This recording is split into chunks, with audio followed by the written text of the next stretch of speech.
Greetings and salutations, everybody. Welcome to Open Mic here on my YouTube channel. I'm, of course, your host, John Campea. It's an honor and a privilege to have you guys joining me here on your weekend. You work so hard through the week, get here to the weekend, and you're joining us here to talk about movies. That's pretty awesome. Thanks for being here. Now, here's how today's show goes. It's like an open radio talk show, right? Like every day on the John Campea Show, we save a few minutes for live questions, but here on Open Mic, that's all we do is take live questions. A little bit of a programming note. I have been announcing this for the last couple of days. Starting on Monday, we are re-switching back to the original format where the John Campea Show, the main movie news show that we do here, is going to be in the mornings again, open mic in the afternoons. Now, I wanted to switch it around to try the movie news show in the afternoon, and I'm really glad we tried it. But this is why we try new things, to find out how it works and if it doesn't work. And I had a lot of people saying to me that they kind of actually ended up preferring having the movie news show in the morning. So starting on Monday, the John Campea Show will be at 8:30 in the morning, and open mic will be moved back to 2 o'clock in the afternoon. So thank you for all your feedback, guys, and thank you for indulging me as I try new things on the channel. I really appreciate your patience through it. All right, with that out of the way, let's dive right into the live questions today. And by the way, happy Mother's Day weekend, everybody. I know Mother's Day is tomorrow, but the whole weekend's for mothers. Happy Mother's Day to everybody who's out there. All right, and we get things started with this. The first one comes to us from Chris Miner, who writes, "Hey, John, do you watch college football at all?" I watch college football. I don't follow college football. Like, I keep an eye on a few teams. I just enjoy sports, and I really enjoy football. So when there's not an NFL game, if there's a decent college football game on, I'll definitely watch. And I do get more intrigued as we get to the playoffs and the national championship game and stuff like that. But I wouldn't say that I, follow college football per se. Big fan of Bama. I do like Bama. Like, I follow the teams in college that I kind of follow and keep an eye on are Alabama, obviously, Oregon, Auburn, because I really like the Alabama-Auburn rivalry. That's pretty cool to watch. And Penn State. So those are the ones I kind of keep my eye on a little bit closer than the other ones. But yeah, again, I don't really closely follow U.S. college football. All right, Justin Ward writes, "I see at least 15 share your thoughts and opinions a day. How amazing does it feel that so many people care what you think? Thanks for everything, man." Well, I don't know that people care what I think. I think what people care about is hearing and sharing of opinions and ideas.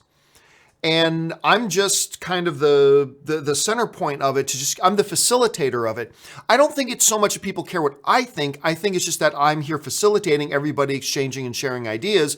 And then I throw out an idea that gets everybody talking that they can talk about, to agree with, disagree with, formulate other ideas or thoughts around it and going from there. So that's kind of how I see that at any rate. But it's great to be a part of a film fan community. All right. Caleb Bradford writes, "So was Alden a lot better than you thought he would be? I was skeptical, but I've seen a few people say that he was actually really good." Oh, no, I always knew Alden Ehrenreich would be great. I always knew he'd be great. Because I saw him in a movie. I've talked about this before, but I saw him in this Coen Brothers movie called Hail Caesar, with the likes of Josh Brolin, with the likes of George Clooney, with the likes of Scarlett Johansson, with the likes of, it's a huge cast. And Alden Ehrenreich and his scenes with Ralph Fiennes are the standout performances of that movie. Like, he's in a movie with all these A-list stars, and almost all of them he totally upstaged. He was fantastic in that movie. And so when they announced that he was going to be solo, I was like, yes, that kid, yes. I could totally see it, and I was totally on board with him being Han Solo right from the beginning. Doesn't mean I was excited about a solo movie in general, but as far as if you're going to get somebody in to play the role, yeah, that's a good guy to get in there to play the role. And yeah, he nails it. He completely nails it.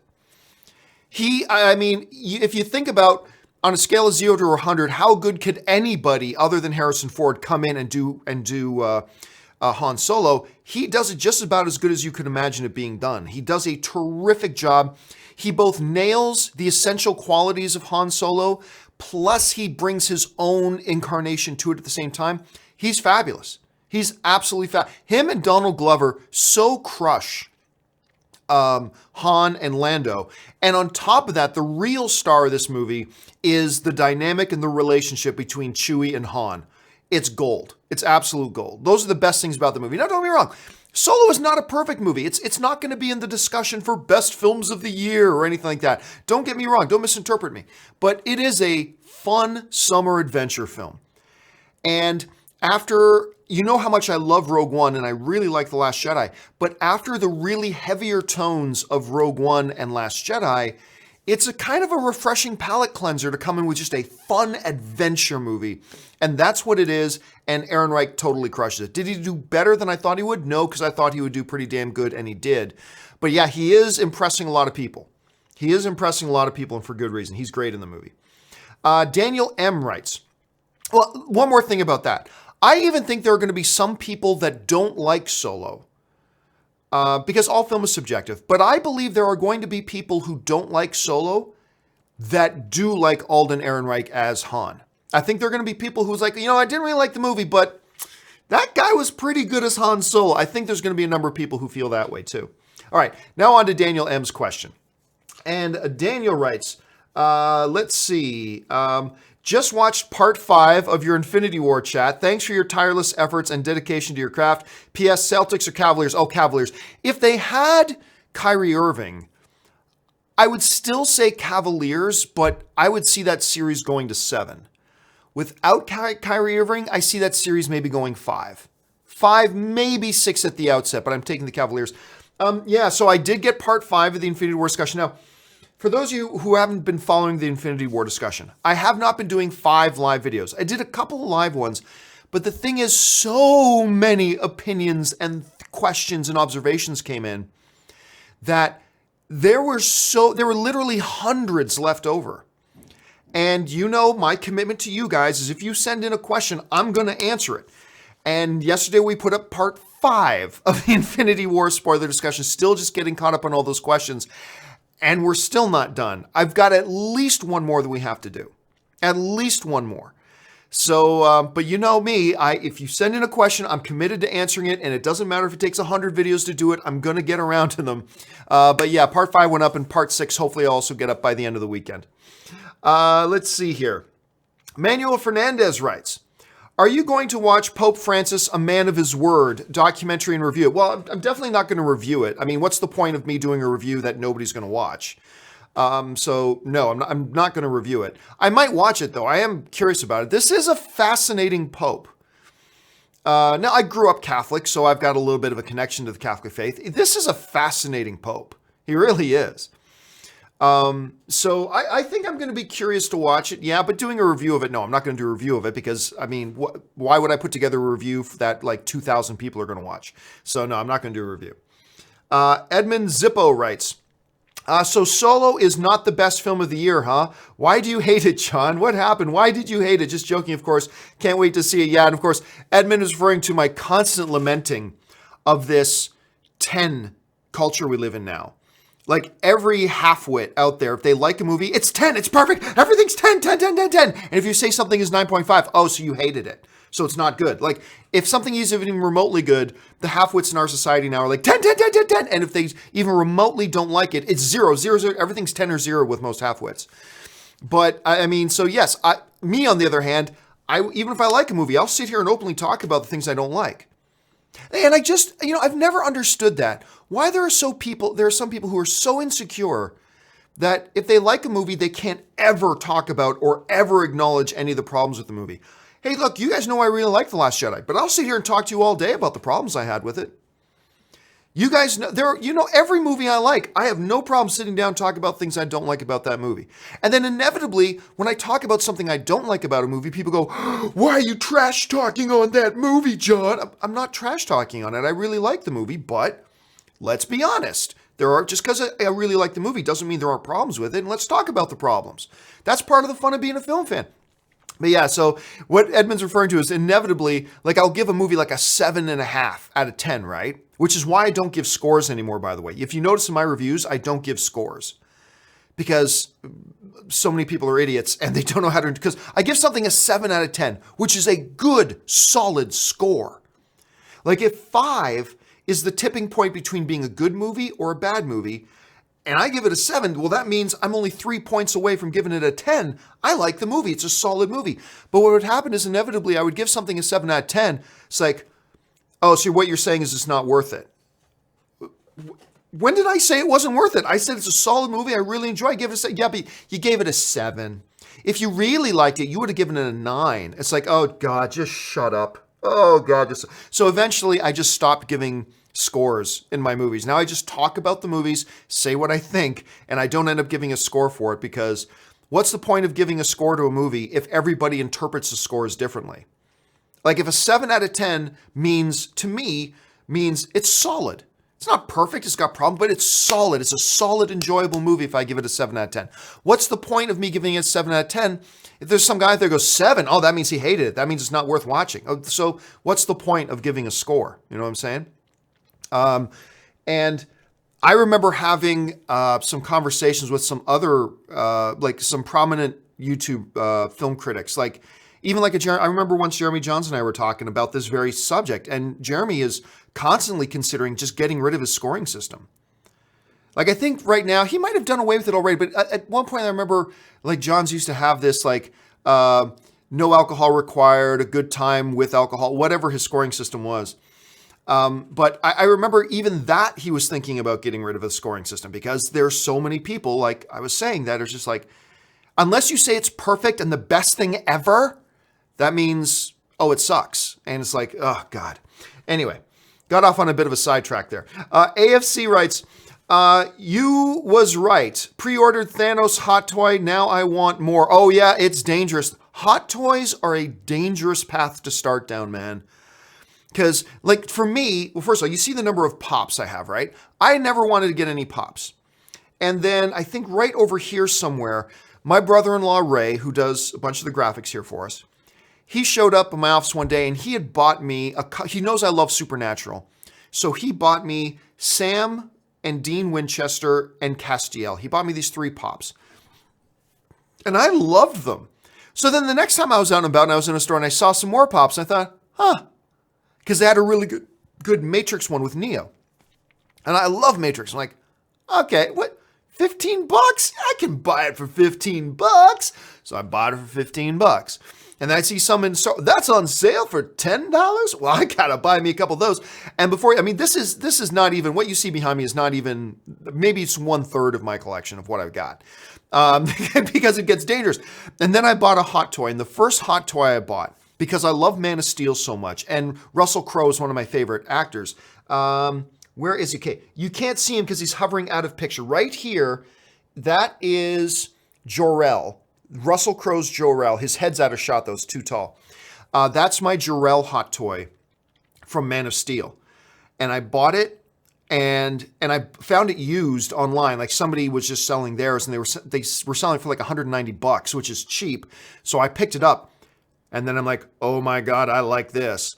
And then I ended up getting like a Boba Fett. And then I ended up getting like an Alien. And then I ended up going out and buying the All-Father Anthony Hopkins Odin right there. And then he's like, okay, I got to stop. Because these things ain't $15 like Pops. These things are like $280 a shot. I cannot do this. So I had to just force myself to stop. And then I see like this Thanos hot toy, and oh my God, I want this Thanos hot toy. And Anna's given me permission to get it if I want it. Yay! So Anne's given me permission to get it if I want. But the thing is, the reason I haven't ordered it yet is because like it's an addiction. I'm so scared of buying it and getting in here and going, ooh, look how pretty it is. And then I'll just order one more, because that Captain America one would look great posed with the Thanos one. Ooh, and now the Thor one with the Stormbreaker? Okay, I'll just add that one more. And before you know it, I've blown through all my bank account, and I'm poor. So yeah, that's what's stopping me. But if you got it, man, that's awesome. Do me a favor, AFC. When you get yours in, take a couple of pictures of it and email it to me. And for you guys who ever want to email me stuff, just email me at john@thejohncampeashow.com. That's the best place to email me. So yeah, please take some pictures of it and email it to me. I'd love to see it. Okay, Ben Rayner writes, I got my first two Kotobukiya statues, Civil War Cap and Iron Man. It's a set, and they're awesome. I am a big fan of the Kotobukiyas. Now, you can barely see them because they're out of focus, but right there are my two Kotobukiya Stormtroopers. They look wonderful. I love them. They're great. And they came in a pack of two, and I think they were like $50 for a pack of two. And they look great. I'm really impressed with them. And I've got my Kotobukiya Flash, and I got a Kotobukiya Deadpool. And I'm a fan of the Kotobukiya. I mean, they're not as good as Hot Toys, no, but they're really good. They look great on your desk, and they're much more economical. You get more bang for your buck with them for sure. But yeah, I'm a big fan of Kotobukiya. I'm glad you picked up a couple.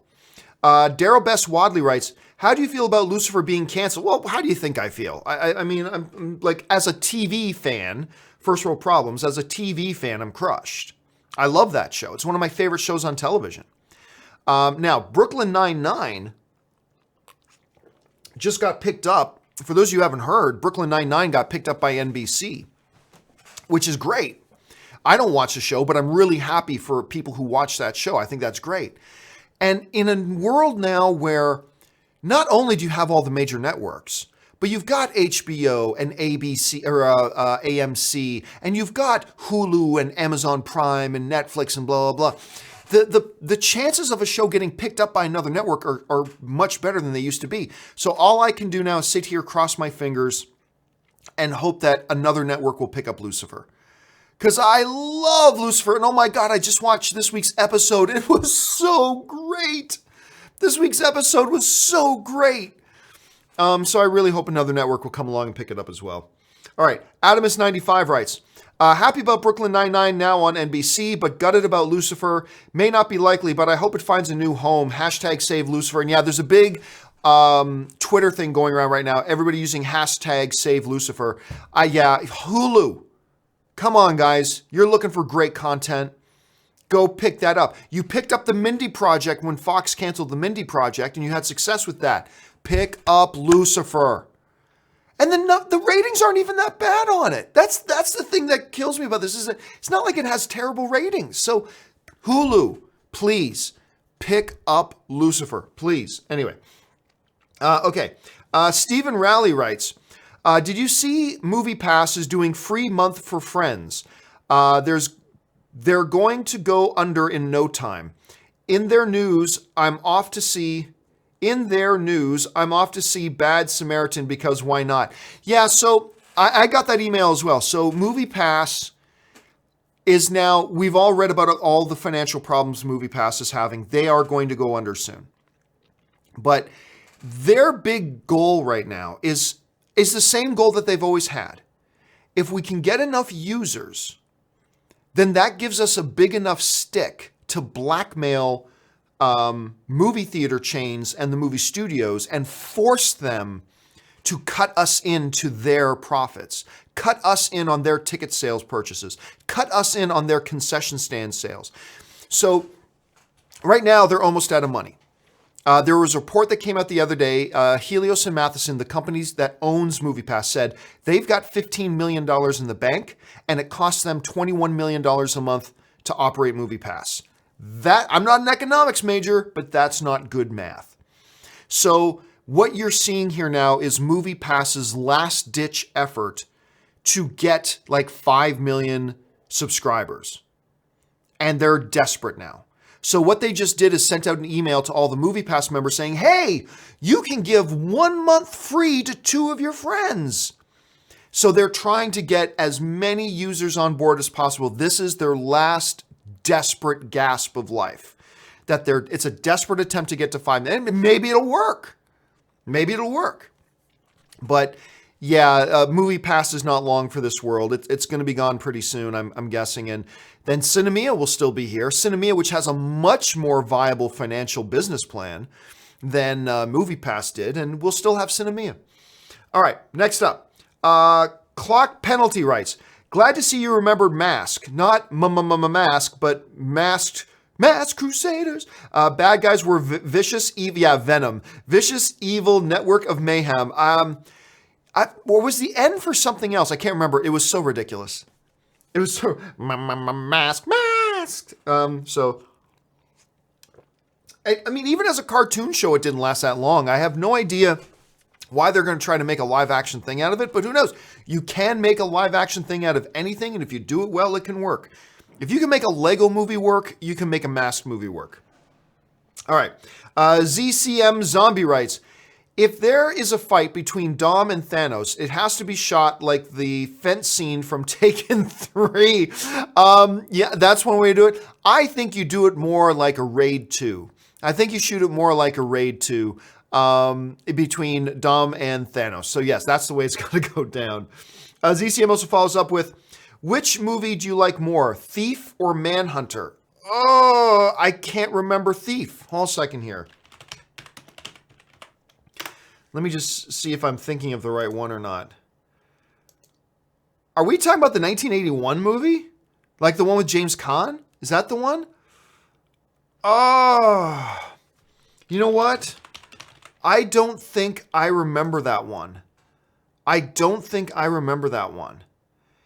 Now, if we're talking like Manhunter, I need to look up Manhunter. I think it's the one with Brian Cox you're talking about. Hold on a second. Manhunter's the one with Brian Cox, right? Manhunter, 1986. And yes, that's the one with Brian Cox and Dennis Farina and things like that. Well, I remember that one. I can't remember Thief, to be honest with you. So I remember Manhunter, so I'll go Manhunter on that one. Let's see. Henry Stevens writes, love the show. Not asking, do you think this person would be a good director or project, but in your head, what does a Tarantino Bond film look like? It doesn't look anything like a Bond film. That's the thing. Like, some people would ask me before, oh, John, wouldn't it be awesome if Quentin Tarantino directed a Star Wars movie? No. Tarantino's a great director, but he's got a very particular style, a style that does not mesh with the Star Wars universe.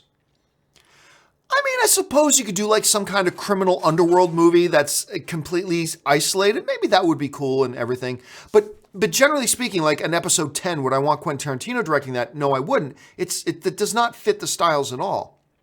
Even though I love Quentin Tarantino. The reason I would say the same thing is for a James Bond film. His style does not suit a James Bond film. Like, not at all. At least in a Star Wars universe, you could say, oh, this movie takes place on a different planet with a criminal underworld and blah, blah, blah. And yeah, then maybe you could do something really cool with Quentin Tarantino's sensibilities. But a James Bond movie? I don't see that as a fit. I really don't. I don't see that as a fit. But I do love me. Like, I cannot wait to see Once Upon a Time in Hollywood. This new movie he's working on, I cannot wait to see that. Clock Penalty writes, you hate CW's Supergirl because Superman was jobbed.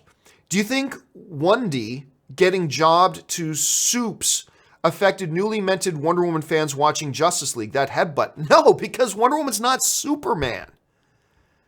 Wonder Woman's not Superman. Batman, look, here's the thing. Batman is my favorite comic book character, but the king of the superheroes, the epitome of the superhero, is Superman.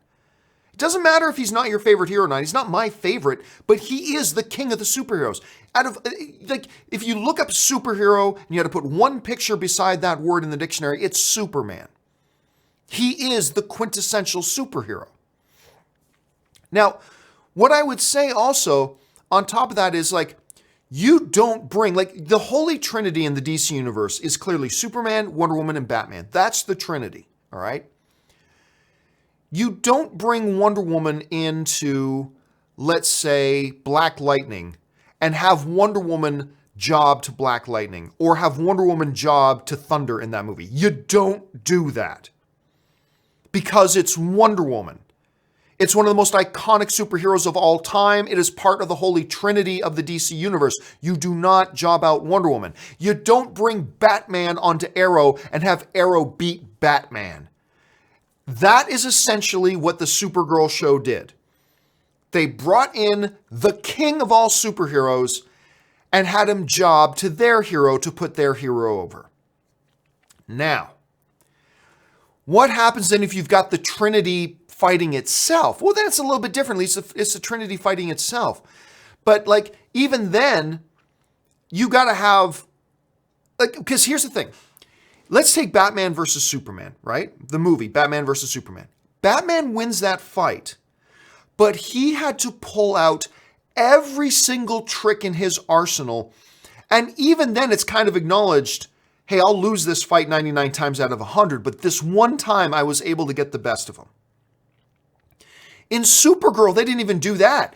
Supergirl beat Superman, and then they go out of the way to basically say that's what would happen every time. Superman's like, no, you beat me fair and square. You are Earth's champion, not me. Blah blah blah. Bullshit. It gets me so angry when I even think about it. But Batman 99 times out of 100 should lose to Superman. Wonder Woman 99 times out of 100 should lose to Superman because he's Superman. So it's different when the Trinity is fighting amongst themselves. You want to have a version where Wonder Woman's able to pull a trick out of her sleeve and beat Superman one time? Fine. You want to pull a Batman versus Superman, have Batman be able to pull, an ace out of his sleeve and beat Superman that one time? Fine. But 99 other times out of 100, Superman wins because he's Superman. So, no. Wonder Woman fans should not in any way, shape, or form feel like their character got jobbed when it's the king of all superheroes that she was going against in that scene. So, and when, Batman fans shouldn't feel that Batman got jobbed in Justice League when Superman wakes back up and he's like, why won't you let me die? Do you bleed? And throws him across the...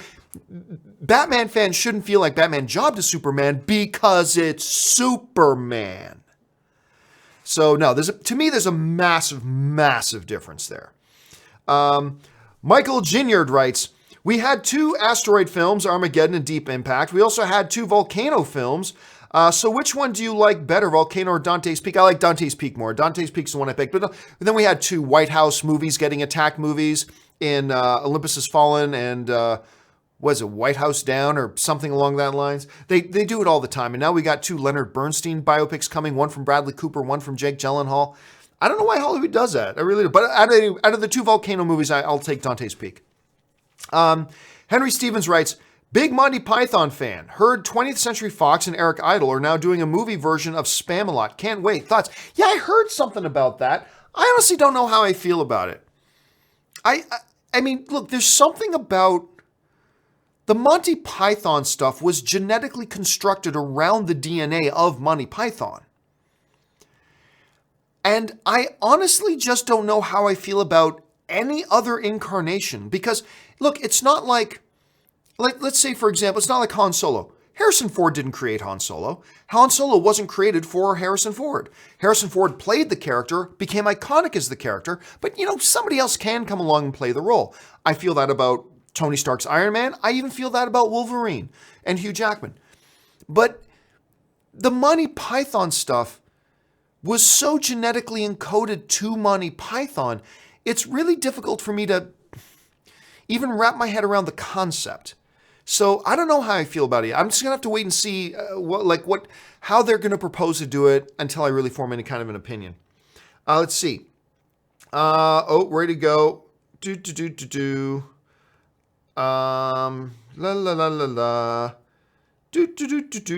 Sorry, guys. Okay, here we go. Michael Ginyard writes, if you were stuck in a movie and the only way out is to make it in the end. Let me try this again. If you were stuck in a movie and the only way out is to make it to the end, what movie would you be in? If I was stuck in a movie and I had to make it to the end, what movie would I be in? I don't know, 40-Year-Old Virgin. Some romantic comedy, something where there's no death or threat of death. That's a pretty easy question, so that's what I would do. Tony Bush writes, no such thing as a Mary Jane overdose. Love Tully. Yeah, so here's the thing. Somebody wrote me on Twitter and said that their brother had died the day before of a marijuana overdose. And you can die of a water overdose. You can drink too much water and die. So I don't know much. I mean, I'm pretty much straight edge. I don't drink, I don't smoke, I don't do any kind of drugs. That's just me. I no judgment on anybody else who does. I don't. So I don't know much about it. But anyway, this guy writes me on Twitter and says that his brother OD'd of marijuana. It's like, and I remember thinking, well, that's odd. I've never heard of that before, but what am I going to do? Like, if this is really a guy whose brother really did overdose of something as unusual as that, am I not going to respond to him? And am I going to make fun of him or something like that? So I just wrote, I'm terribly sorry for your loss. I responded that to him. But then I guess it was fake and stuff like that. So I don't know what type of person is so desperate for attention that they'll say, I had a sibling die as an attempt to get attention. So I don't know.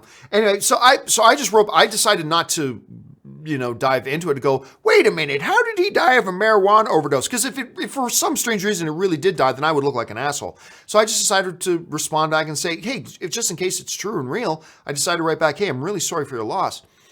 And if it's not real, then I just feel bad for the guy who's so desperate for attention, he would fake a sibling's death to get some attention or to get a response out of somebody.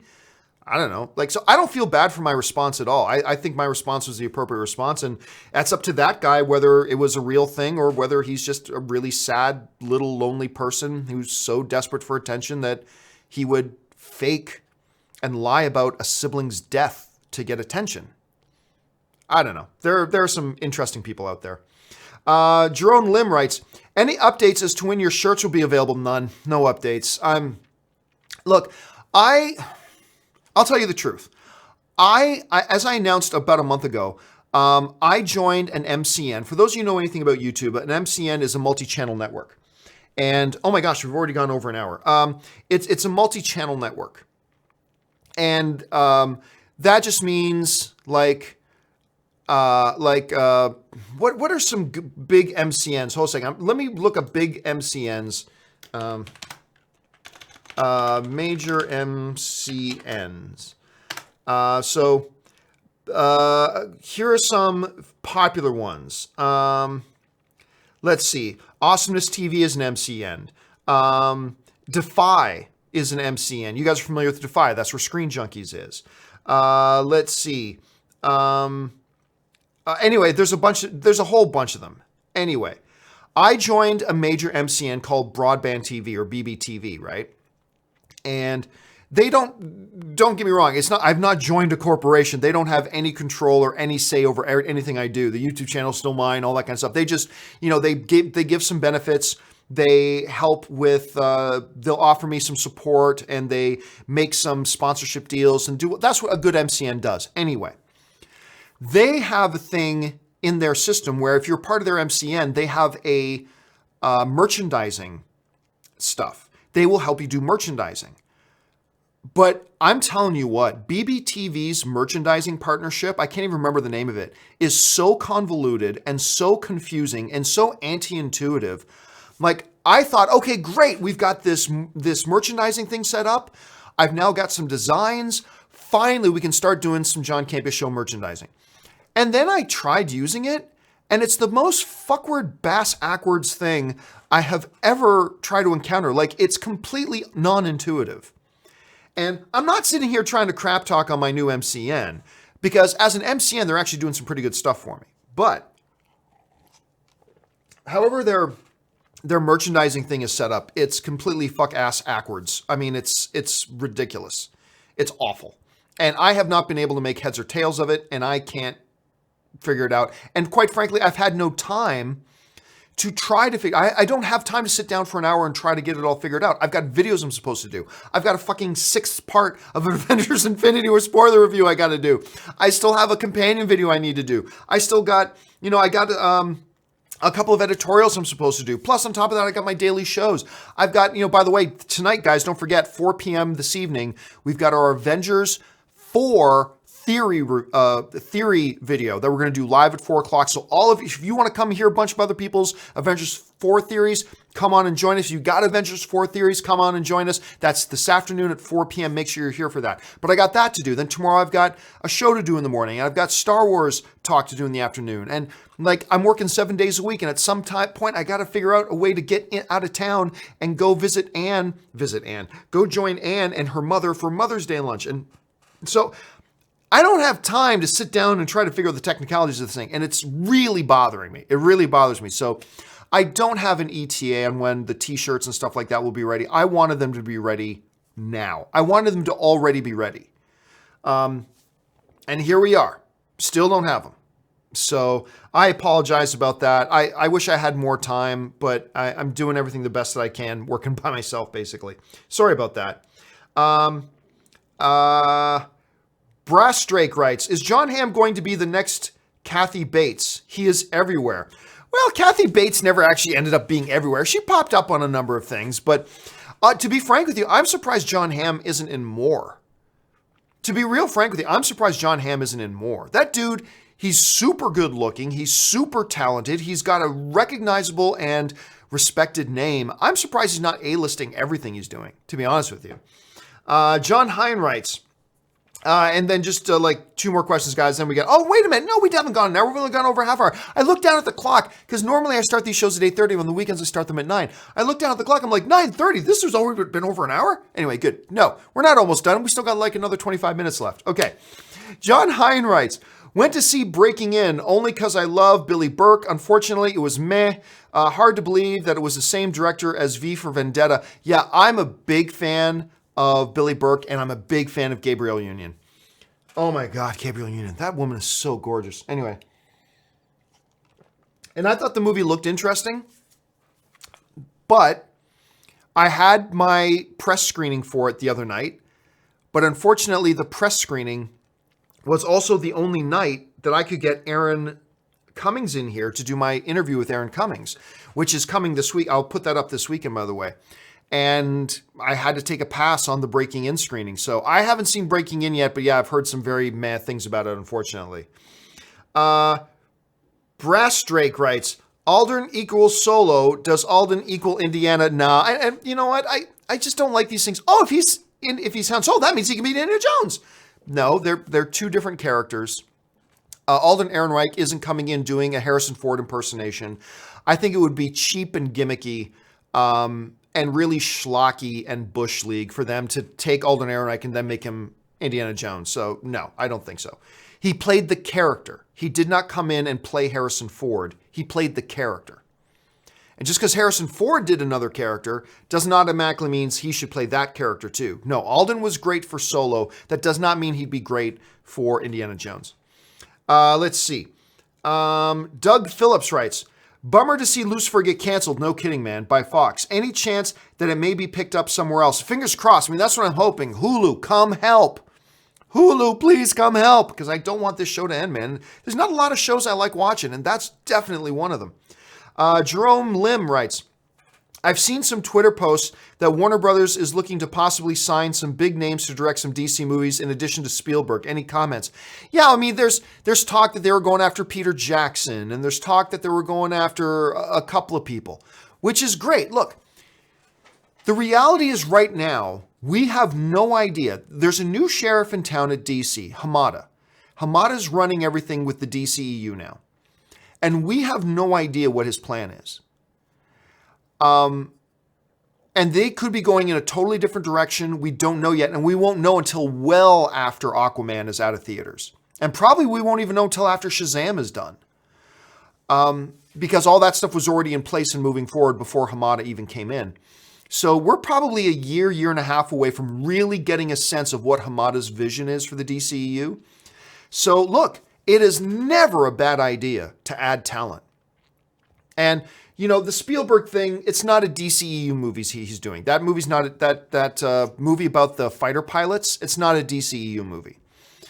But they are looking at like a Peter Jackson, and they're looking at others. Look, if you can bring in these great talented names, that's nothing but good news. It's never a bad idea to add talent. So I'm all for that. If that's what, if they actually are able to get them in there. Sam Fisher writes, so happy Brooklyn Nine-Nine got picked up by NBC. Because I love the show, and 2, because my cousin, David Miner, is an executive producer for the show. Oh, that's cool. That's really neat. And yeah, again, I'm not a fan of Brooklyn Nine-Nine, but I was really, really bummed out because I know a lot of people who do like it, and I was bummed out to hear that I got canceled, and I was really excited to hear that I got picked up because I know it's going to make a lot of people happy, so that's awesome. Josh DeRose writes, new TV slogan, if it ain't broke, don't Fox it. Well, I mean, look, Fox is a business, right? And if they don't feel that a show is getting enough of an audience, to be profitable and to make sense for them, then they cancel the shows. That's not their fault. That's the audience's fault for not watching it. And I'll say the same thing about Lucifer. It's a little crazy to me because Lucifer's ratings aren't that bad, but maybe they figure it's still not good enough. And they have to do what's right for their business. So, you look, I'm devastated that Lucifer is getting canceled. But I'm not blaming the company that's doing it. They're obviously going to do what they think is best for them. And so they should. Same thing with Brooklyn Nine-Nine. Same thing with Last Man on Earth. Same thing with whatever shows they cancel. It's not their responsibility to give you what you want. It's their responsibility to put out stuff that people want. And if people aren't tuning in to watch it in enough numbers, what else are they going to do? They need to pull the plug.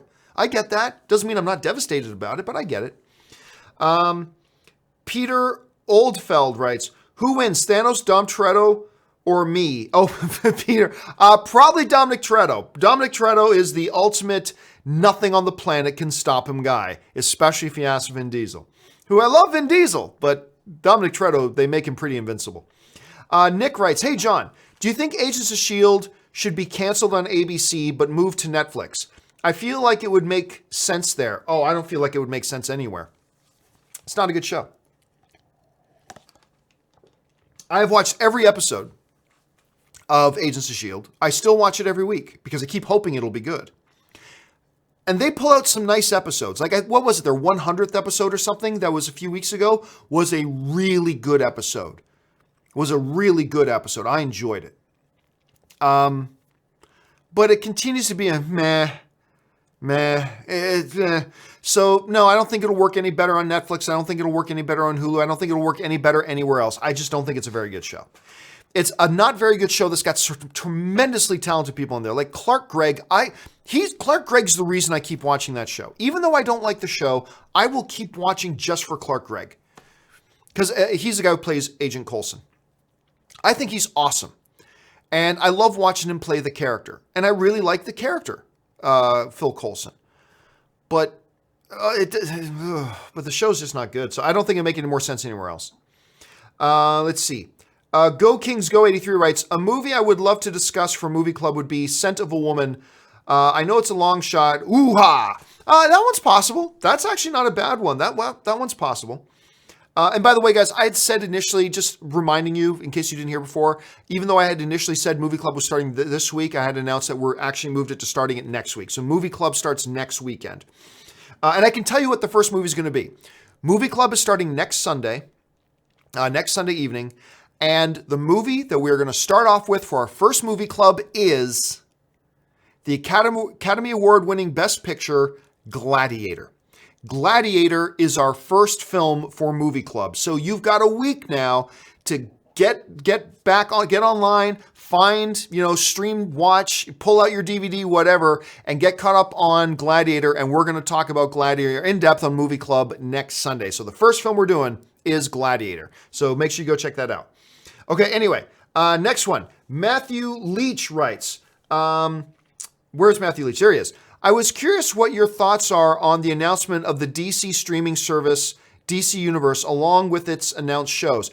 It's two different opinions. Number one, I think it's a good, the streaming service itself is a very good idea. That is the way things are going. So for them to become one of the early, they're not the earliest adopters, it's been around for a while, but they are one of the early adopters. I think it's a very good idea. I think it's forward thinking. I think it's the right move for DC to do, to have their own streaming service. As far as their lineups of shows go, meh. The one I'm really quite fascinated with is their Swamp Thing. I was really fascinated with Swamp Thing. So I'm very curious to see how that turns out. Rest of them, I could give or take them, especially after hearing some things that I'm hearing, but whatever. The Swamp Thing one has me interested. But you know what? Even if all the shows that they start with suck, and I'm not saying they're going to, but I'm saying even if they did, well, who cares? They've got the streaming network going. They can bring in new shows. They can learn from their mistakes and bring in new shows and get better and better and better. So long term, I think this is a really good move on their part. And I probably won't subscribe to it off the bat till they get more shows that interest me more. But I still think it's a very good idea for them to do. So I applaud them for it. Jeff Ning writes, if Donald Trump has issues with NBC, What does that have to do with the hostile bid for Disney Fox? I'm not going to address anything that has to do with Donald Trump, with politics, nothing like that. I'm not going to get into any of that stuff. We're here simply to talk about movies and stuff. So let's see. Austin Green writes, is Five Nights at Freddy movie still happening? Yeah, they've got their director. They've got their screenwriter. Everything's moving ahead. As a matter of fact, I think they even have a release date. I'm not sure about that. Hold on a second. Five Nights at Freddy's. Let's see. Yeah, it's being directed by Christopher Columbus, who, of course, is the same guy. Like Chris Columbus, he directed... Well, first of all, he directed the Robin Williams movie, Mrs. Doubtfire. He directed a whole bunch of the Harry Potter films. He was a producer on The Help, which is a movie I absolutely love. Like, they got a great guy in there to do that. They got their screenwriters. Jason Blum's going to be one of the producers. So you got Blumhouse behind it, all that kind of stuff. So yeah, it's still moving forward. They're still developing it. I was wrong. They don't have a release date yet. But yeah, as far as I know, everything's still moving along with that project. Let's see. Nick writes, do you think Lucifer will end up on the new DC stream? Hell, if you want to get me as a subscriber for the DC stream, I'm on board. I don't think they will, and here's why. It's kind of off-brand. Like, it seems like with this DC streaming thing, they really want it to be superhero focused. And Lucifer, while it is based on a comic book, it really is just more like a traditional crime procedural show. And that seems out of step with what the basic demographic and audience are going after for the DC streaming service. So, hey, I will sign up for the DC streaming service like that if the DC streaming service picks up Lucifer. But I just don't think it fits in with their identity. I don't think they would want it. That's the thing. If they do, awesome. But I don't think they would want it, and I would understand why. Let's see. John DeMoto writes, sorry if already asked, but how would you compare Avengers trilogy to other great superhero trilogies like Captain America and the Dark Knight trilogy? I don't know. Like, I still think... out of all the superhero trilogies, I still think the Captain America one is the best trilogy. Now, I think, like for instance, if you're comparing the Dark Knight trilogy to the Captain America trilogy, I'll take the Captain America trilogy. I think the single best movie out of Captain America trilogy or the Dark Knight trilogy is The Dark Knight. I think The Dark Knight's the single best one movie. But yeah, I think the Captain America trilogy, because I think the first Avenger, the first Captain America movie, is sorely underrated. It's not as good, like, I don't think it's as good as Thor. I don't think it's quite as good as, like, Man of Steel, but I think the first Captain America movie is very underrated. It's a really good movie.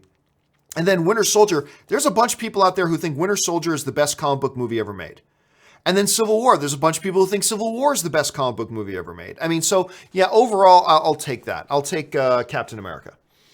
Let's see. Rodrigo Ortiz writes, Cobra Kai Season 2 is coming. It sucks that you didn't like it, but thank you for listening to us and trying it out. We appreciate it, Filthy Man. Yeah, I wish I did. I wish I liked it, but I didn't find it that funny. I didn't find... The nostalgia was kind of cool, but it just felt cheap, yeah, to me. And I wish I did like it. But you know what? Anne likes it. Anne's on board with it. She's enjoying it, but I gave it a shot because you guys told me to give it a shot. I listened. Now, I didn't watch the whole season. I watched the first 2 episodes. Didn't get into it that much. So I wish I did, but I am very happy. I'm very happy, like for all you guys who loved Cobra Kai, that they announced the other day that they are picking up a season 2 for it. So I'm super thrilled for you guys that that's coming. That's awesome.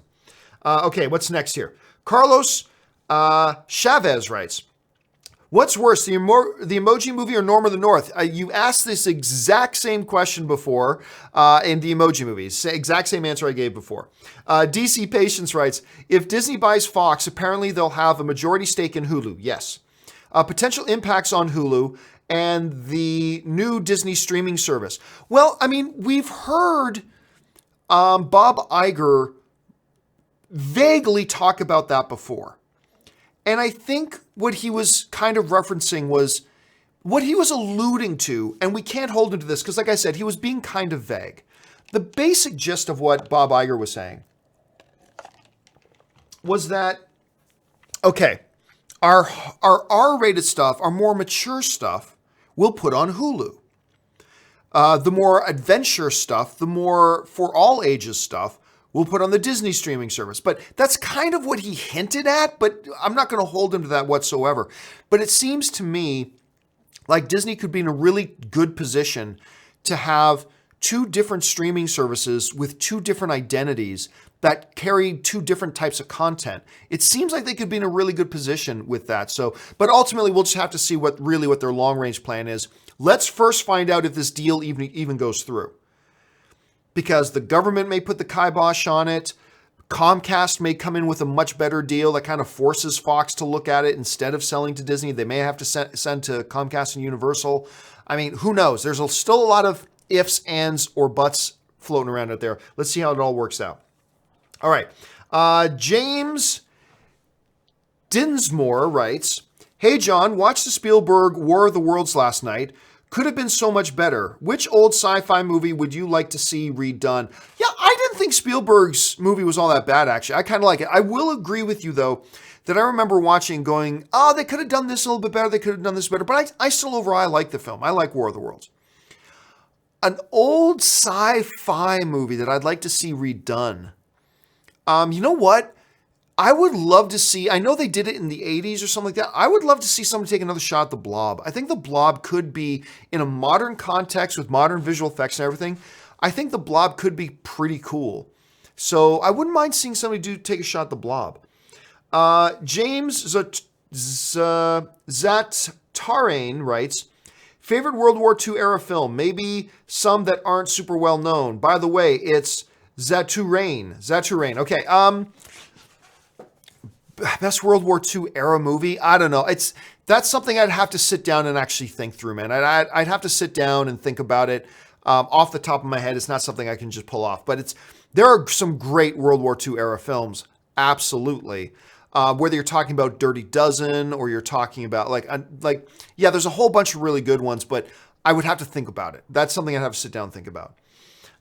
Let's see. Thunder Knight 19. We'll wrap things up here, guys. Thunder Knight 19 writes, "Do you think any of Terry Pratchett's Discworld novels will be adapted to the big screen anytime soon?" If I'm not mistaken, I thought I just heard of BBC picking up the rights, and I believe they're shooting something. I might not be remembering that correctly, but I thought just in the last couple of weeks, that news came out about the BBC picking up the rights to those novels and doing a live action iteration. They're going to be shooting really soon or something. I might not be remembering that, but look into that because I think I remember something about that, although I could be wrong. Okay. And the final question today comes to us from ZOMG Ruler, who writes, "But John, surely Justice League will eventually be profitable." No. Justice League, according to Deadline put out a report the other day that Justice League actually, when it was all said and done, Justice League lost the studio $60 million. I'm not going to go into my whole spiel again about how it should have been a $1 billion movie. I'm not going to talk about how it could have potentially been a $2 billion movie. I'm not going to talk about all that kind of stuff again. But no, it's not profitable. So there it is. All right, guys, that will do it for today's Saturday installment of Open Mic. Thank you so much for being here. Again, guys, don't forget, later this afternoon, 4 p.m., we have our Avengers 4 theories video where we're just going to sit around here and talk about what all of our theories are, no matter how great, how out there, how kind of out of left field, how much you completely believe this is going to happen. We're going to talk about all the different theories, what we think the likelihoods are, what we know about it so far, and that's going to be at 4 o'clock today, Pacific Standard Time. That's 7 p.m. East Coast time. Make sure you come back and join me at that time. All right, guys, that'll do it for me today. My name is John Campea. Thanks so much for joining me, and until next time, bye-bye.